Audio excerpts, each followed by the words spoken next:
You came here for one thing and one thing only, but I'm going to make you wait for that. Cue the music.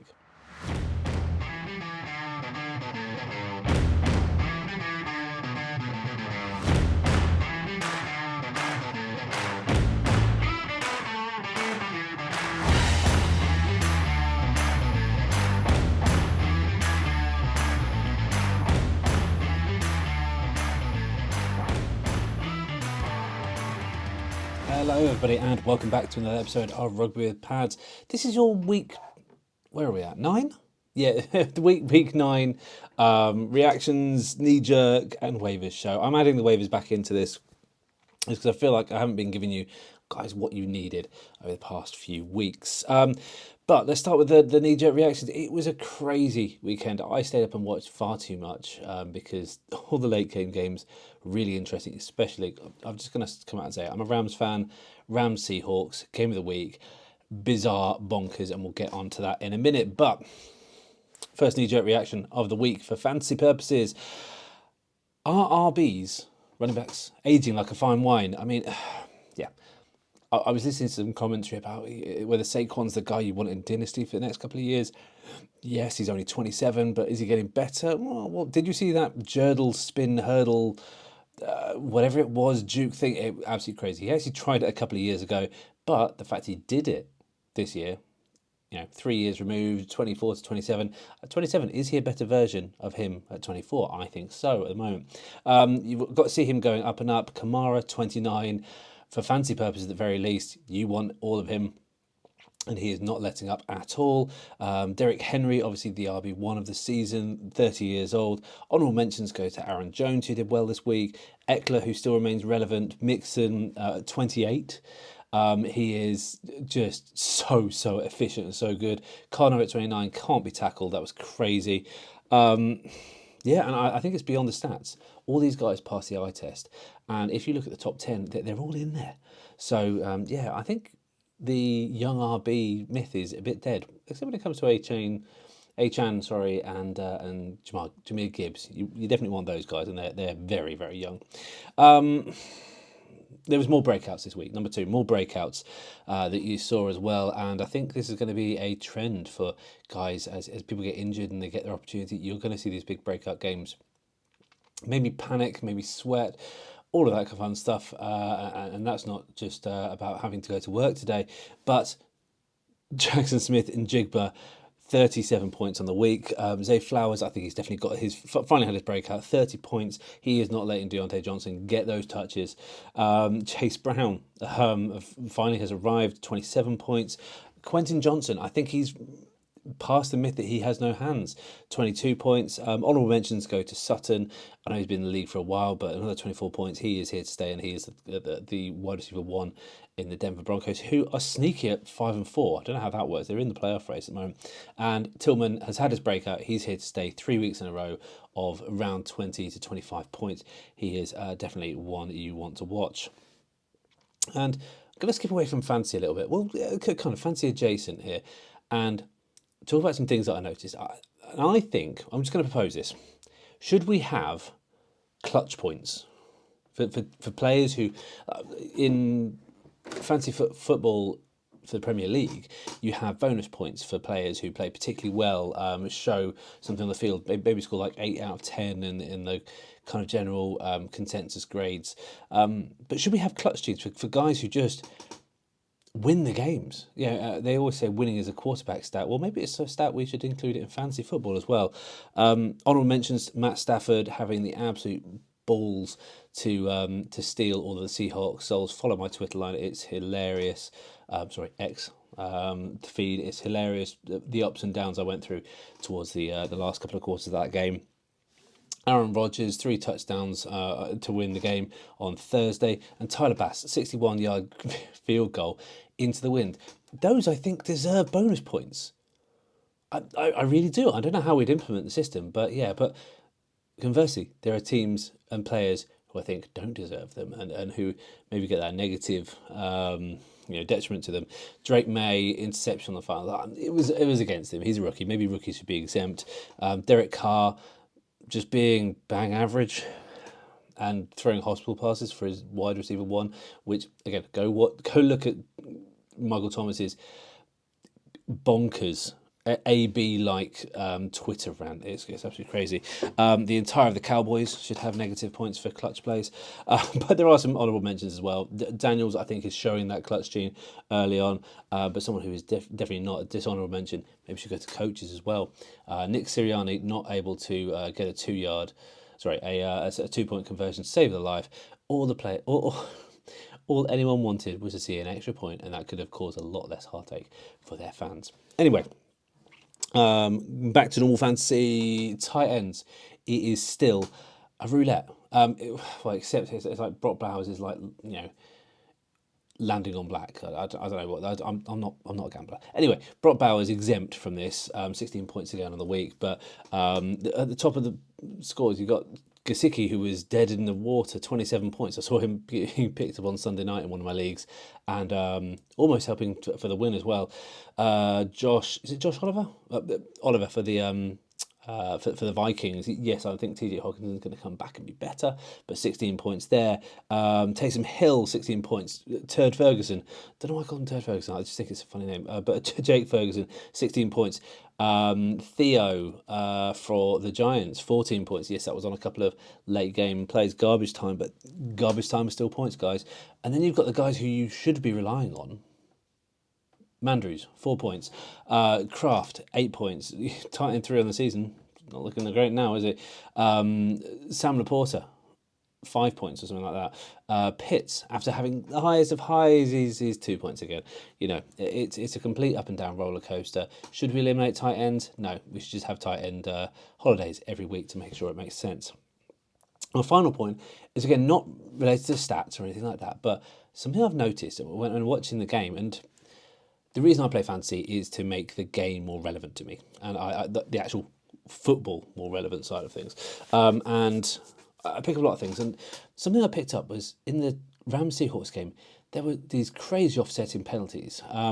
Yes, there was a penalty that there was so many roughing the passer penalties, not unnecessary roughness penalties, that just went back and forth. Puka getting ejected for being provoked and then hitting back. Yes, he shouldn't have done that, and kids, don't hit. But was it worth an ejection? I didn't think so. But there was some roughing the passer where there was some crazy stuff, like Frank Ragnall flopping in the Lions game. It was hilarious. But Matt Stafford knows how to play act as well, going kind of doing the stiff board thing as he goes down to almost fake how hard the hit was in the red zone on a 4th and something or other, or sorry, third and 4 or something, to get a new set of downs. But there were some crazy offsetting penalties like DPIs. You could be guaranteed in so many games I watched in the fourth quarter, going down towards the end. The Bills had it, the Rams had it, the Seahawks conversely had it in that kind of back and forth fashion. There was always going to be a DPI call. Penalties are up so much, and I don't think it's good. Maybe the penalties should be lessened in their impact. But I did some stats.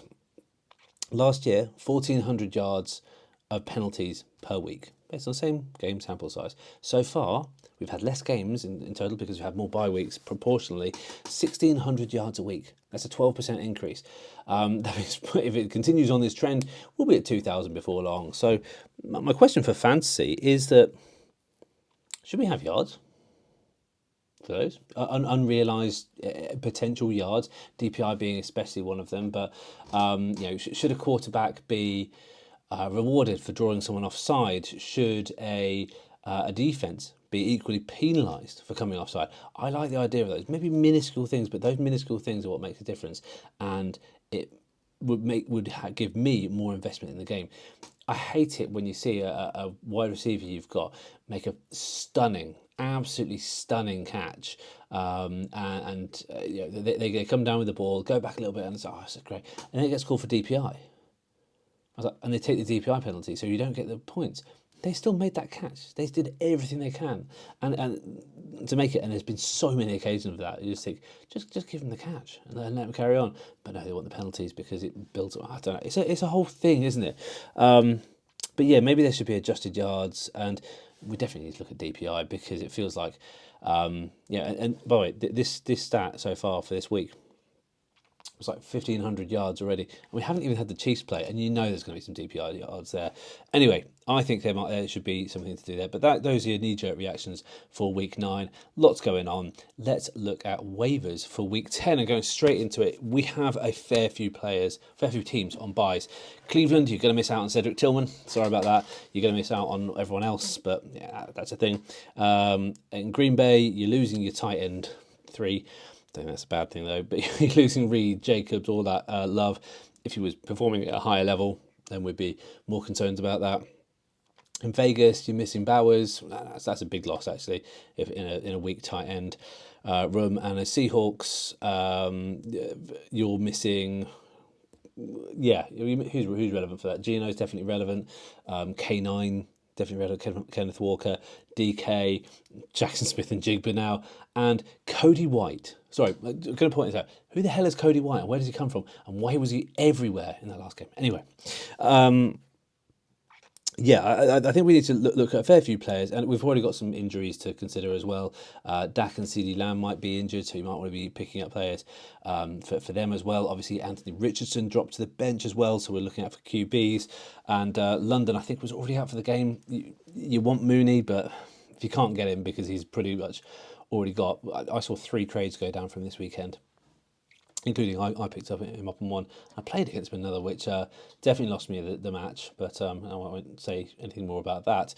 Anyway, we're looking for a lot of different players this week, and there are still some good quality players available. You've got Darnold versus Jacksonville Jaguars. Jacksonville Jaguars looking terrible in defense. I don't know how they managed to keep that game there, because Nick Sirianni doesn't have that clutch gene, I suppose. He's 45% available in most leagues, so you've got roughly 50% chance of being able to get him. Russ is coming off a bye. I talked last week about picking up some Steelers players like Najee Harris, who might get dropped as well. Jalen Warren's a good one. Russ was a good one. And Boswell as well would have been a good one. But they're going to be against Washington, who... their defense has got better. It's still not great. I still think Russ is there as a viable starter as well. And any other players coming off a bye, I would always recommend as well. If you've seen them drop, if you can find a 49ers player out there, talked about Isaac Guerrero last week. Make sure you can go and try and find them. Algier got in the end zone last week. He's got a divisional matchup against New Orleans. He's 50% available this next week. Leggett, I think, is starting to arrive a little bit, and I don't know whether he had a great game this week, but in a tough situation, he's 70% available. And Jalen Coker, his other rookie counterpart as well, who I think has probably shown out a little bit better and gone a bit under the radar here as well, because he hasn't got the draft capital behind him. 95% available. Who else have we got? We've got Frymouth. I like a lot. He's 50% available against Washington. Washington not great at defending against a tight end. You have Jonnu Smith, who is available against the Rams. The Rams defense is all over the place. It is great front seven. Cornerbacks and safeties are a little bit suspect, so he is 90% available. He's someone that I'd be looking at as well. I would be looking at Jets versus Arizona.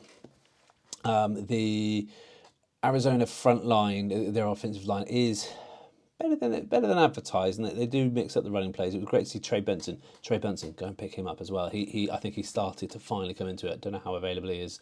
I would suspect it's probably around the 70-80% availability.